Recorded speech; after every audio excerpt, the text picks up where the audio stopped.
근데 한 가지 분명한 것은요, 이제는 정말 때가 다 됐구나, 급하시구나 하나님께서, 이렇게라도 해야 되겠구나 하는 생각을 하게 됐어요. 여러분 정말 그렇습니다. 이번에 저는 지나온 1년, 그리고 좀 길게 봐서는 지나온 2년 사이에 굉장히 많은 사건들이 있었어요.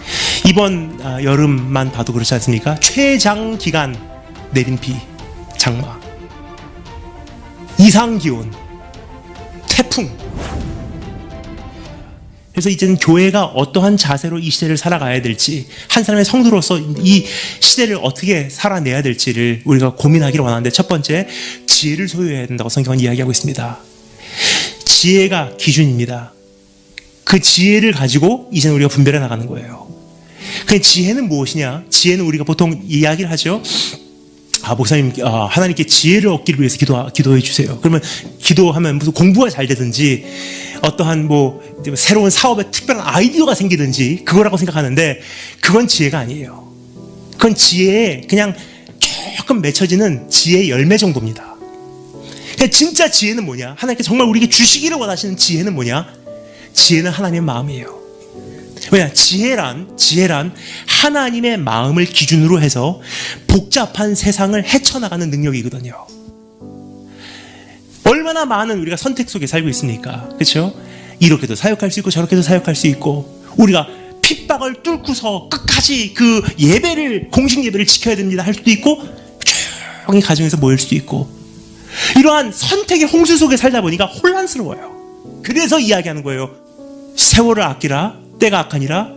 그러므로 어떻게 하라고요? 그러므로 어리석은 자가 되지 말고 오직 주의 뜻이 무엇인지 이해하래요. 주님의 마음, 주님의 생각, 주님의 기준이 뭔지를 알면은 내 기준이 형성이 되는 거예요. 그 기준을 지혜라고 해요. 이렇게 하고 저렇게 하고, 이럴 땐 이렇게 하고 저럴 땐 저렇게 하고. 크리스찬은 공식이 아닙니다. 공식은 율법이에요. 이렇게 하면 복 받고 저렇게 하면 벌 받고, 움직이지 않는 돌판에 새겨진 공식, 이건 율법이에요. 근데 복음은요, 본질이 확실해요. 예수 그리스도라는 인격 제시이기 때문에. 그러면 그 안에는 유연성이 있어요. 사람이기 때문에 시대에 맞게, 상황에 맞게. 하지만 예수 그리스도의 교제는 흔들리지 않습니다. 본질이니까. 형태는 굉장히 다양해요. 때로는 지상에서 찬양하고, 지상교회, 때로는 지하에서 예배드리고, 가정교회. 이제 그 지혜를 소유할 때입니다. 지혜를 소유한다는 것은 하나님의 마음을 정말 바로 헤아린다는 거예요. 그럼 하나님의 마음은 무엇이냐? 딱 한마디예요. 오래전에 한 목사님께서 이렇게 말씀하신 적이 있습니다. 하나님의 마음을 dissect, 자르고 깊이 들어가고, 자르고 깊이 들어가고, 자르고 깊이 들어가서 정말 하나님 마음 가장 중심에 들어간다면요, 심장 소리 들리겠죠? 두근두근 두근두근. 하나님 마음 가장 깊은 속에 들어가면 그 심장 뛰는 소리에 외치고 있는 한 음성이 있대요. 하나님은 사랑이시라. 이 하나님 기준이에요. 네 형제 사랑하니 네 형제 데리고 와. 네 동생 어디 갔냐? 근데 우리는 뭐라고 합니까? 내 동생을 내가 지키는 자니까. 오늘 우리 예배가 중요하지. 주님의 관심은요, 잔치상이 아니에요. 아버지 마음이니까. 잔치상에 관심을 기울인 것은 진짜 아버지가 아닙니다. 나간 동생 돌아오기를 기다린 것이 아버지의 관심이에요. 그게 아버지의 기준이라면요, 우리가 이런 상황에서도 끝까지 이 자리를 지켰습니다. 그게 주님의 뜻일까요? 아니면 하나님, 우리가 지금 정말 우리 형제들과 함께 그 성전에 올라갔던 때가 그립도다. 그러나 지금은 우리 두세 사람이라도 모여서 이렇게 예배드릴 수밖에 없지만, 지금 이 코로나 사태를 잘 넘어가지 못하는 지역 상인들 찾아보겠습니다. 지금 이 시대를 잘 넘기지 못하는, 그래서 일 한 탕 부족해서 두 탕 뛰어야 되는 그 엄마들, 그리고 집에 남겨놓고 그 아이들 어떻게 살아가는지, 소녀 가장들, 독거 노인들 찾아보는 것이 이번 코로나 사태의 교회가 정말 충실히 한 사역이었다면 어땠을까요? 우리가 모이는 것에 집중하기보다도 이럴 때를 위해서 교회가 미리 시대를 분별하고, 이런 날이 온다는 것을 알고, 언제까지나 이렇게 찬양하지 못하는 날이 온다고 제가 수많은 강의에서 얼마나 이야기했습니까? 그날이 오지 못하는 것을 미리 알고 준비했다면 때에 맞는 양식을 그 다른 종들에게 준 그 종이 복이 있도다. 때에 맞는 양식을 정말 우리가 온전히 준비했고 기근이 온다는 것을 미리 알고, 여러분 요셉이 그렇지 않았습니까? 기근이 온다는 것을 미리 알고 준비했지 않습니까?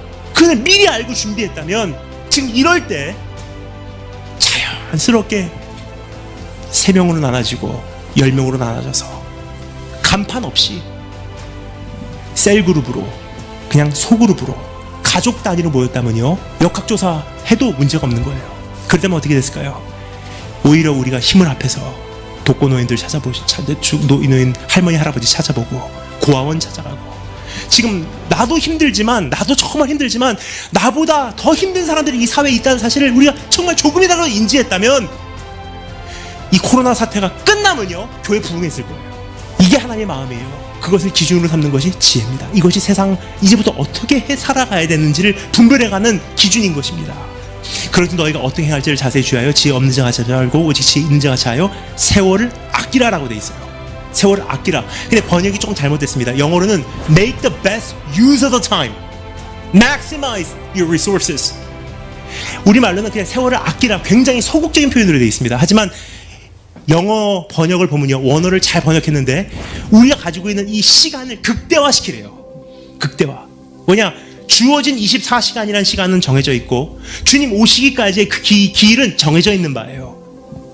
그 안에서 이렇게도 살 수 있고 저렇게도 살 수 있어요. 이것도 할 수 있고 저것도 할 수 있어요.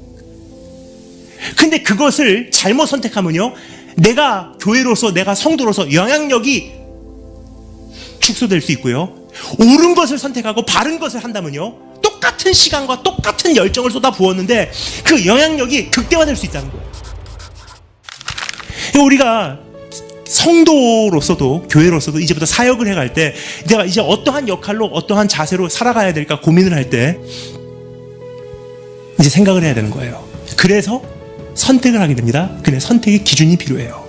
그 기준이 무엇입니까? 지혜 있는 자가 자라, 주님의 마음인 거예요. 그럼 주님의 마음은 무엇입니까? 이웃 사랑해라, 하나님 사랑해라. 이보다 더 큰 법이 없대요. 오늘 그러한 교회로, 그러한 성도로 다시 한번 거듭이 난다면요, 정말 제가 기도하기는 그렇게만 된다면 이제 지역 교회도 설 자리가 생길 거예요. 그렇게만 된다면 지역 교회들을 통해서 우주적 교회가 또 온전하게, 강건하게, 견고하게 세워질 거라고 확신을 합니다. 오늘 그러한 우리 교회 머리 되신 예수님의 마음을 조금이나마 헤아려 드리고 한 사람 한 사람 성도가 그런 자리로 돌아가신 축복이 있을 줄로 축원합니다.